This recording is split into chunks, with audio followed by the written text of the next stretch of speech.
I suppose you could call it the realm of my consciousness. I'm someone who no longer exists in the real world after all, as you well know. It's nothing. I still have enough strength to play the part of a good host. I've always hoped that I'd get the chance to talk to you like this, and now, the time has finally arrived. Extreme sorrow and pain.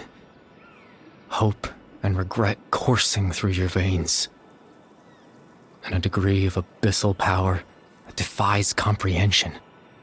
Father told me that once I possessed all those elements, I would become the loom of fate, but despite his intentions for me, I never truly became the loom of fate.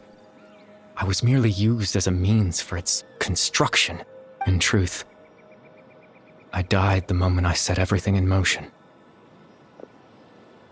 The person you see before you now is nothing but a remnant of consciousness left over within the loom of fate. As for your question, the loom of fate is a device capable of weaving ley lines.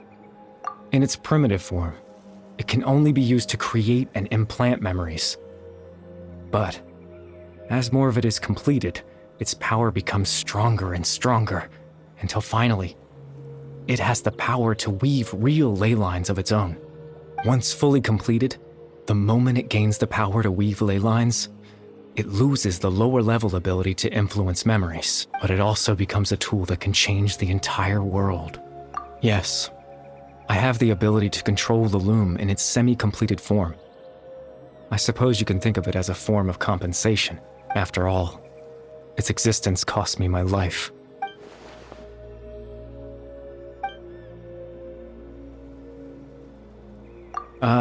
That. I was wrong to implant those memories. I'm sorry I caused so much trouble. Not only for everyone in the village, but for you as well. I just wanted them to feel like I once existed in this world. As if I had a chance at life.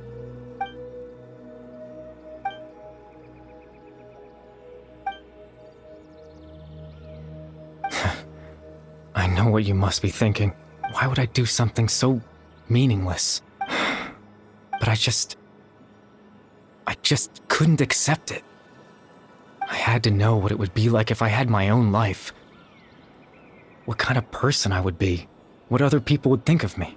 Chief Ahmadiyya, Baram, Granny Jahiyat, Atosa.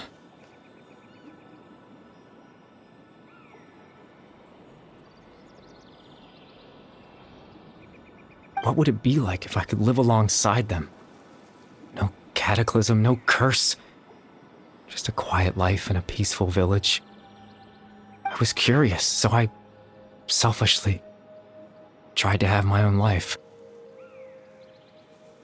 Even if that meant piecing together the version of myself that could have been.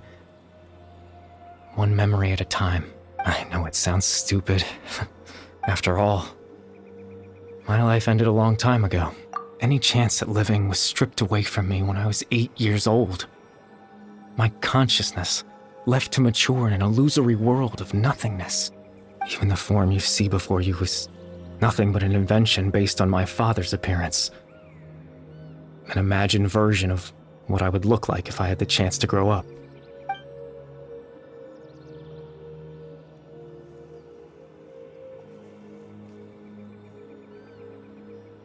I know. But there's nothing I can do to make them find me. If I could exist in the real world, I would return without a second thought and surprise them with the suddenness of it all.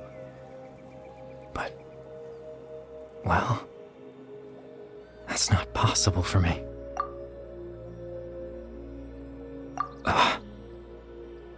I know. Captain Dainsleif. Twilight's sword, you mean? No need to meet up with him. Things should already be settled on his end. Exactly. As someone who could only exist in people's memories, the fact that I'm able to talk to you in my consciousness like this can only mean one thing. The Loom of Fate has already been completed.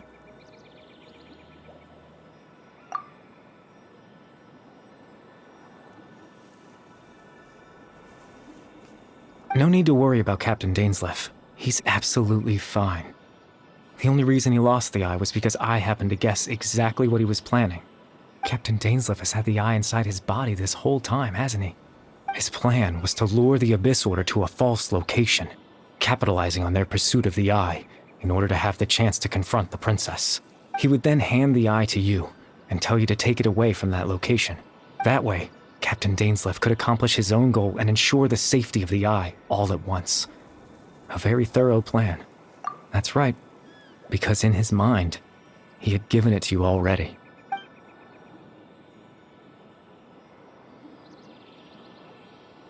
Before you two entered that false location. Traveler, wait.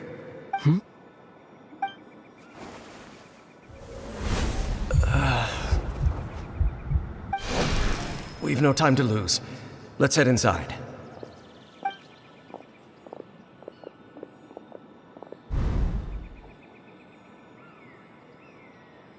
That was when I implanted the memory of him handing you the eye. Given the tense situation at that time, Captain Dainsleif failed to notice anything out of the ordinary, and took that memory to be real. I'm sorry, Traveler, but I needed the Loom of Fate to be completed.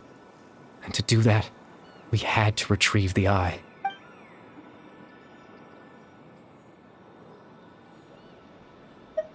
I promise I'm not trying to conceal anything from you, but I truly have no idea what the princess is planning. Tevat's ley line system is deeply entrenched in the planet. Creating new ley lines can neither replace nor extend the ones that already exist. In the face of everything they could be planning, I fear I'm too insignificant to even get a glimpse of the bigger picture. In any case, I had my own use for the Loom of Fate, and my goal, at least, has been achieved. You remember my father, don't you? Clotar Alberic. I believe you saw him in your sibling's memory after he used the power of the Abyss to restore consciousness to my hilichurl form. I suffered from an indescribable level of mental anguish. To comfort me, my father told me a story, that this was a fairy tale world where I had to take on the form of a little monster. That story managed to dispel my fears, even if just for a moment. My goal was simple: to use the Loom of Fate in its near-completed form, when its ability to create memories was at its strongest, to implant a specific memory into the minds of the hilichurls. In that memory, I would tell them a story, just like my father did for me. It was a story of fairy tales and love. But more than anything, it was the story of us.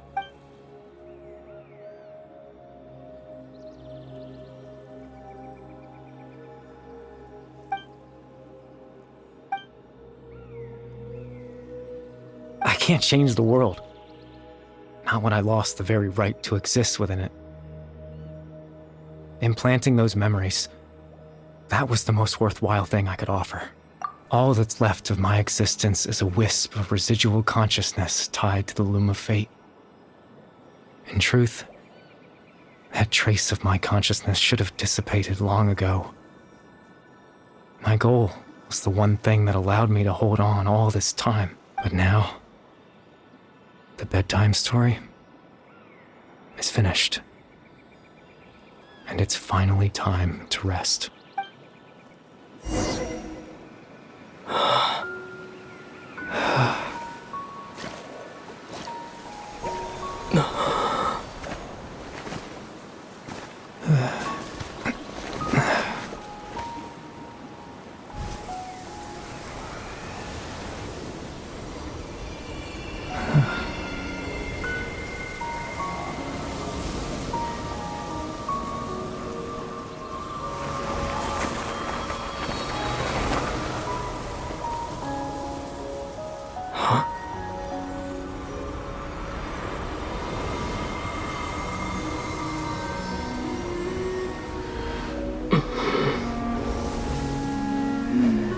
Looks like I was too late to see Kari Bear one last time.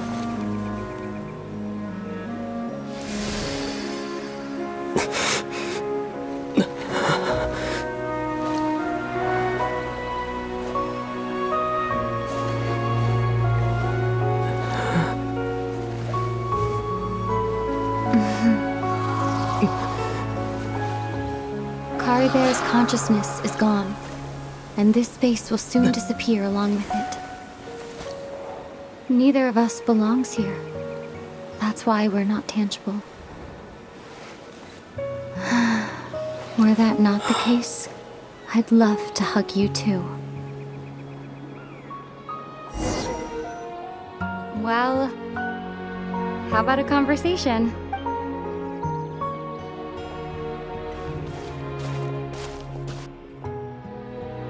The chance to just stop and talk like this is certainly not easy to come by. Wouldn't you agree? That battle earlier was tough. The one against Dane, I mean. I didn't expect that after everything, he would still hesitate to raise his sword against me. Were it not for that, perhaps I'd still be no match for the Twilight Sword. Even after 500 years. The loom of fate, huh? I still haven't found a way to utilize it to its full potential. But there's still time before the heavenly principles awaken. Yes, for 500 years now, ever since the cataclysm in Conria, there's been no sign of activity. Not long ago, you witnessed the Hydro Archon destroy her divine throne. Yes, such a flagrant disregard for the rules, and still Celestia took no action. I suppose that's proof enough of the Heavenly Principles situation. However, the Heavenly Principles will awaken. We just don't know when that will be, or what might trigger it. You could say that. Just look at Kari Bear. He was so pure and single-minded. The space we now find ourselves is a perfect representation of who he was. Quiet and peaceful. Even as a hilly churl, seeing the terrible sight within the mirror wasn't enough to taint his spirit. He brought comfort to the people of this world, even though he was denied the very right to be a part of it. So ask yourself this.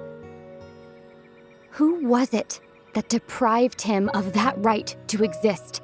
Of course, that's only one example.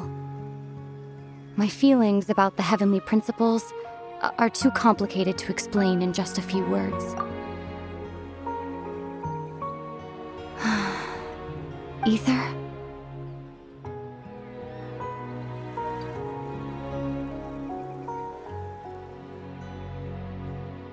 You're the only one in this world who calls me that. There's so much I wanted to ask you, but for some reason, I'm not interested in asking those questions right now. There's just one thing I have to ask. One thing I could never understand. Why? Why can't we continue our journey together?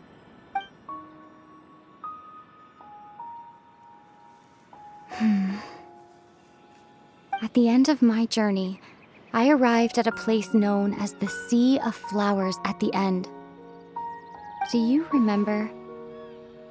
A long time ago, when we traveled between worlds together, you told me you wanted to find a place in the universe where that one flower was in full bloom. To have a place like that suddenly appear before me, well, would you think of that as a coincidence? You mean... I miss you too, Ether. But as this war continues to rage, and as I continue to seek that final answer, I don't even know how to face myself sometimes, let alone my own brother.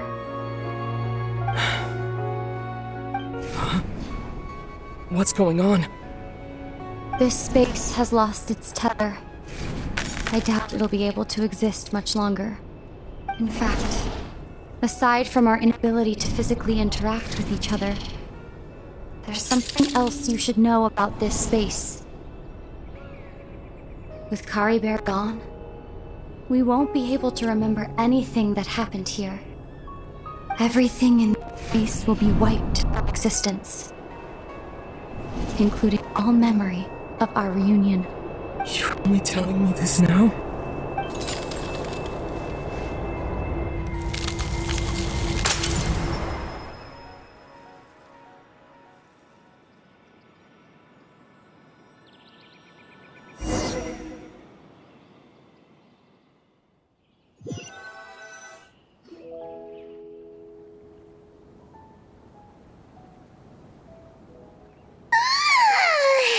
Still so sleepy. Paimon's head feels all fuzzy.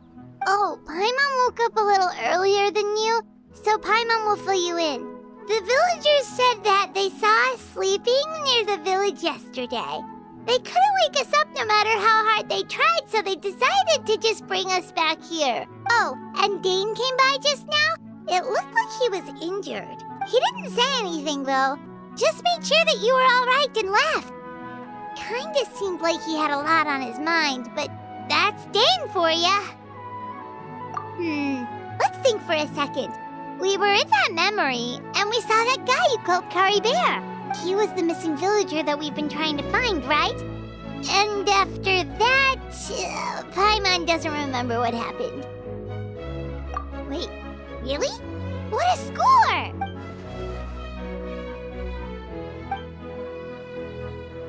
Well, what happened after that?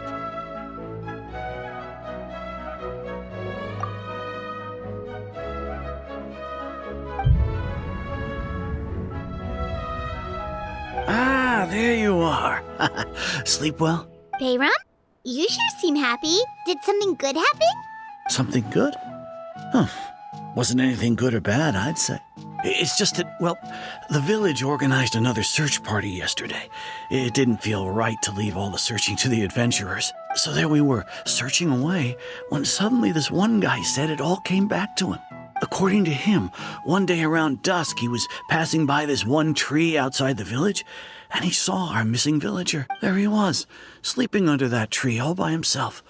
His parents came a little later to wake him up, and they all left together. It looked like quite a happy family, apparently. And after that, well, we all started to feel like that really is what happened. Kind of strange that we forgot all about it for so long. Oh, and we also remembered his name, Kari Bear. Now, that's not a name you hear every day. Would have been helpful if we remembered it sooner. Well, I hope he's happy wherever he is, and we're all relieved now that we know what happened. Seems like everyone thinks Kari Bear left the village.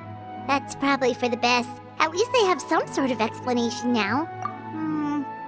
Paimon wonders how Atosa's doing. Maybe we should go check on her. If she hasn't remembered like everyone else, we can tell her what happened. Paimon didn't see her in the village just now, so she's probably at the tree. Come on, let's go talk to her.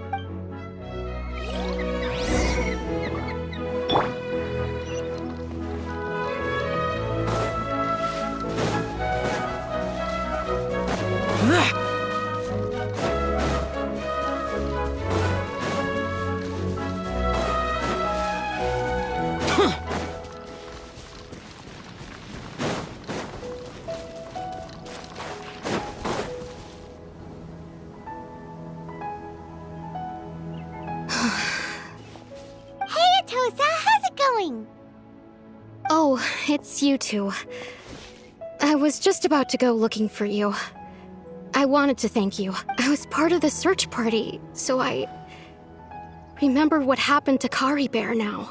Honestly, I just can't believe I forgot something so important. He always seemed to appear out of nowhere, and now he left just as quickly. If Kari Bear wants me to forget about the time we spent together, then I'm willing to try. I relied on him for a lot of things, but I'm sure with enough time, even the deepest of attachments can fade.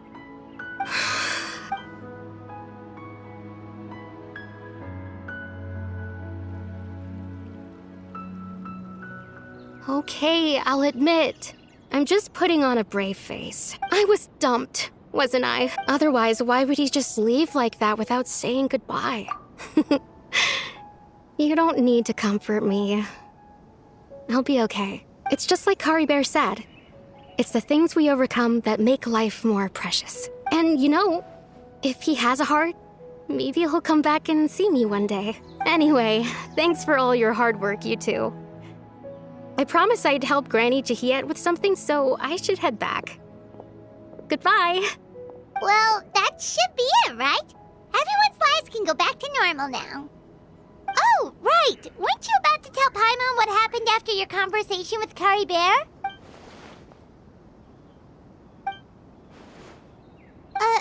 A picture? Where'd that come from? Let Paimon see.